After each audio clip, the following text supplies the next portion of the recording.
La Mazda 3 est la compacte de Mazda, la concurrente des 308, Mégane, C4 et autres Golf. Au mois de septembre 2013, une toute nouvelle génération a vu le jour. Elle n'est proposée qu'en 5 portes et sa face avant se rapproche des dernières créations de la marque comme la Mazda 6 ou le CX-5. La Mazda 3 est disponible avec un bloc diesel et deux essences de 120 et 165 chevaux. C'est le bloc de 120 chevaux que nous essayons ici, associé à la finition d'entrée de gamme élégance. Autrement dit, nous essayons la nouvelle Mazda 3 dans sa version la moins chère, hors série limitée.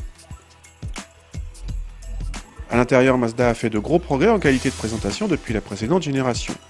La planche de bord entièrement inédite est moussée sur la partie supérieure et recèle en son centre un écran de 7 pouces non tactile, mais qui se commande via cette molette façon MMI d'Audi. Bon point, l'équipement de série comprend le freinage automatique en ville, un gros plus en sécurité. A l'arrière, la banquette et l'habitabilité accueillent correctement deux adultes sans problème.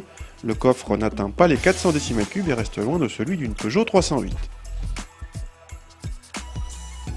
Le 2 litres essence se montre très discret et se voit associé à un stop and start lui aussi discret car très rapide. Le bloc se montre élastique, accepte de reprendre à bas régime et se réveille vraiment aux alentours de 3000 tours. En revanche, rien ne sert de monter trop haut dans le compte tours. Si les reprises ne vous suffisent pas, la commande de boîte se montre très agréable, à la fois rapide et précise. Côté châssis, cette Mazda 3 filtre bien les inégalités de la route et se montre étonnamment mobile du train arrière. Amusant pour qui aime, mais le SP de série rassure bien sûr les autres.